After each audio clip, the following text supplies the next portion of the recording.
محترم احبہ، جب حضرت موسیٰ علیہ السلام اللہ جل وعلا کی بارگاہ میں کلام کرنے کے لیے جا رہے تھے تو راستے میں ایک انتہائی مالدار شخص سے ملاقات ہوئی۔ وہ عرض کرتا ہے کہ اے اللہ کے نبی، اللہ جل وعلا کی بارگاہ میں میرا یہ پیغام پہنچا دیجیے گا کہ اے اللہ، تو نے مجھے اس قدر دولت عطا فرمائی ہے، اس قدر نوازا ہے کہ اب مجھ سے مزید یہ دولت سنبھالی نہیں جاتی۔ اب مزید دولت مجھے عطا نہ فرما اور اس سلسلے کو بند فرما دے۔ مجھے تو نے اس قدر نوازا ہے کہ اب مجھ سے مزید سنبھالا نہیں جاتا۔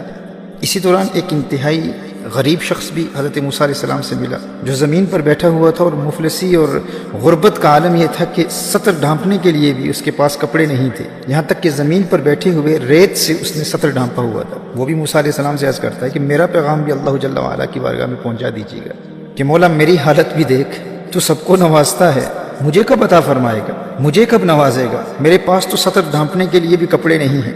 جب حضرت موسیٰ علی نبینا علیہ الصلوۃ والسلام اللہ کی بارگاہ میں حاضر ہوئے تو پہلے اس امیر کبیر دولت مند شخص کا پیغام اللہ کی بارگاہ میں پہنچایا کہ مولا ایک امیر شخص ملا تھا اور وہ چاہتا ہے کہ اس پر عطاؤں کا سلسلہ ختم کر دے۔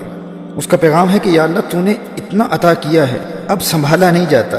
اللہ جل وعلا نے ارشاد فرمایا، اے موسیٰ، میرے اس بندے کو میرا پیغام دے دے کہ تو شکر ادا کرنا چھوڑ دے، میں تجھے عطا کرنا چھوڑ دوں گا۔ حضرت موسیٰ علیہ السلام عرض کرتے ہیں کہ یا اللہ، ایک انتہائی غریب انسان بھی ملا تھا اور اس کی حالت تو یہ تھی کہ سطر ڈھانپنے کے لیے بھی کپڑے نہیں تھے، یہاں تک کہ اس نے ریت کے ذریعے سطر ڈھانپا ہوا تھا، اور اس کا پیغام یہ ہے کہ مولا مجھے کب عطا فرمائے گا، مجھے کب نوازے گا، میرے پاس تو کچھ بھی نہیں ہے۔ اللہ جل وعلا نے ارشاد فرمایا، اے موسیٰ، اس غریب انسان کے لیے میرا پیغام یہ ہے کہ وہ میرا شکر ادا کرنا شروع کر دے، میں اسے عطا کرنا شروع کر دوں گا۔ اب فرق دیکھیے کہ اس امیر شخص کے لیے پیغام کیا تھا اور اس غریب شخص کے لیے پیغام کیا ہے۔ وہ امیر شخص کیونکہ اللہ جل وعلا کا شکر گزار بندہ تھا، اللہ جل وعلا نے ارشاد فرمایا اگر وہ شکر ادا کرنا بند کر دے تو میں عطا کرنے کا سلسلہ بند کر دوں گا۔ اور اس غریب شخص کے لیے پیغام کیا ہے کہ تو شکر ادا کرنا شروع کر دے، میں عطا کرنا شروع کر دوں گا۔ اب سیدنا موسیٰ علیہ السلام جب واپس آئے تو اس امیر شخص نے پوچھا کہ اے اللہ کے نبی، کیا میرا پیغام اللہ جل وعلا کی بارگاہ میں پہنچایا تھا؟ تو حضرت موسیٰ علیہ السلام نے فرمایا بالکل پہنچایا تھا، اور اللہ جل وعلا نے ارشاد فرمایا ہے کہ میرے بندے کو بتا دے اگر تو میرا شکر ادا کرنا چھوڑ دے گا تو میں تجھے عطا کرنا چھوڑ دوں گا۔ اس امیر شخص نے جواب دیا، اے موسیٰ، یہ کیسے ہو سکتا ہے؟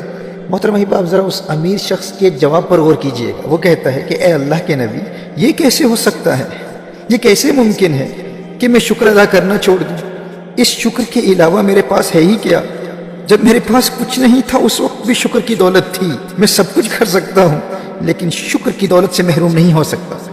اے موسیٰ، جو کچھ بھی ہو جائے میں شکر ادا کرنا نہیں چھوڑوں گا۔ حضرت موسیٰ علیہ السلام نے ارشاد فرمایا اگر تو شکر ادا کرنا نہیں چھوڑے گا تو اللہ جل وعلا تجھے عطا کرنا نہیں چھوڑے گا، اگر تو شکر ادا کرتا رہے گا تو اللہ جل وعلا تجھے نعمتیں عطا کرتا رہے گا۔ اللہ اکبر۔ محترم احباب، پھر وہ غریب شخص بھی حضرت موسیٰ علیہ السلام سے ملتا ہے اور عرض کرتا ہے کہ میرے پیغام کا کیا بنا، میرا پیغام اللہ جل وعلا کی بارگاہ میں پہنچایا؟ سیدنا موسیٰ علیہ نبینا علیہ الصلوۃ والسلام نے ارشاد فرمایا کہ اللہ جل وعلا کا پیغام تیرے لیے یہ ہے کہ تو میرا شکر ادا کرنا شروع کر دے، میں تجھے عطا کرنا شروع کر دوں گا۔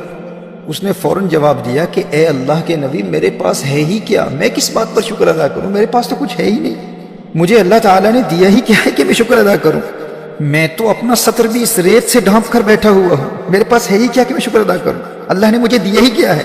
میرے دوستو، جو ہی اس نے یہ جملے کہے نا، ہوا کا ایک تیز جھونکا آیا اور اس ریت کو بھی اڑا کر چلا گیا، جو ریت اس کے پاس تھی وہ بھی چلی گئی۔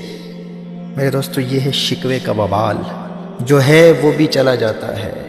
محترم احبہ، اگر وہ غریب شخص اس ریت پر شکر ادا کرتا نا تو اللہ جل وعلا اسے کپڑے عطا فرما دیتا، اور پھر وہ اگر کپڑوں پر شکر ادا کرتا تو اللہ جل وعلا اسے مزید مال و دولت عطا فرما دیتا۔ لیکن چونکہ ساری زندگی وہ بجائے شکر کے شکوے کرتا رہا، اور شکوے کا نقصان یہ ہوتا ہے کہ اللہ جل وعلا نے جو دیا ہے اللہ جل وعلا وہ بھی واپس لے لیتا ہے۔ میرے دوستو، اس اصول کو